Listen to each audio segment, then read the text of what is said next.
Last night in the Oilers and Flames game, Zack Kassian absolutely went out there and ragdolled Matthew Tkachuk after a hit where Tkachuk went up there and again took a what could have been a questionable charging hit. Wasn't as bad as the hit earlier in the game, but nonetheless it resulted in Kassian going out there and laying haymaker after haymaker after haymaker, even when Tkachuk was down on the ice. And I think that's where we started to see the reasoning for the league going in here, stepping in and saying Kassian's going to have a hearing today because he was hitting him while he was down as well. But here's my thoughts on this.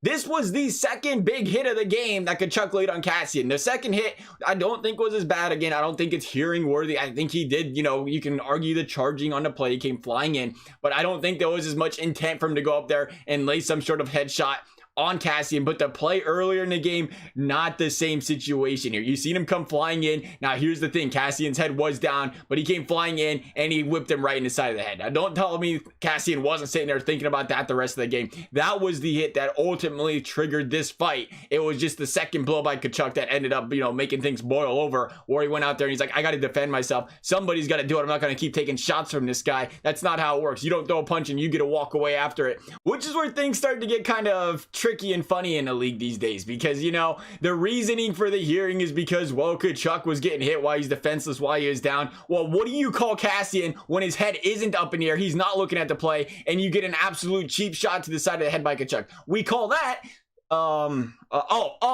defenseless.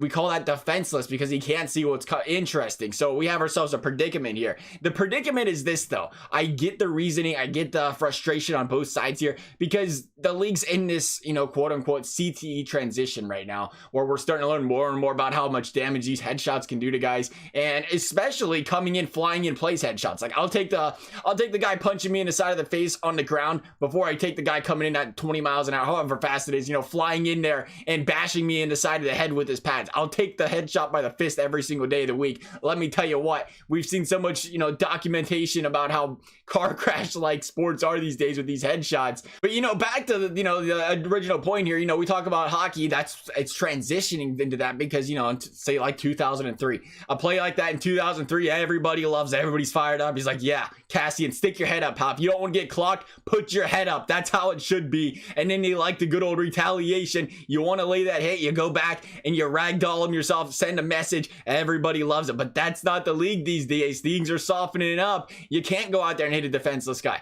That's the problem here in the first place. The fact that Tkachuk is not getting a hearing for that hit, not the second hit, but the first hit where he came flying in and hit him square in the side of the head pretty well, is hard for me to believe, because you got to look back and see, why did this fight start in the first place? That was the reason this fight started in the first place. Now, am I going to go out there and defend Kassian and say he shouldn't have the hearing? I mean, no.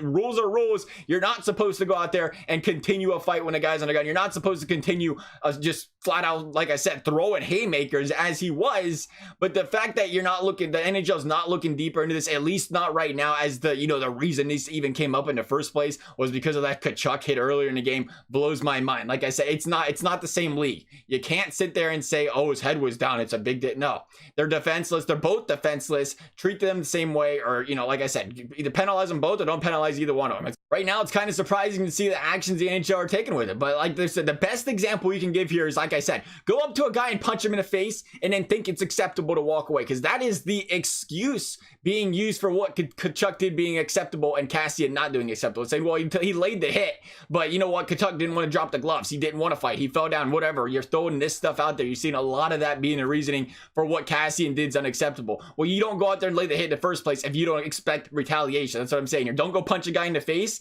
and then expect him not to punch you back in the face and be like, oh, I hit you in the side of the face, but I'm just going to walk away. Don't worry about it. It's illegal for you to hit me back, all right? No, it's not how it works.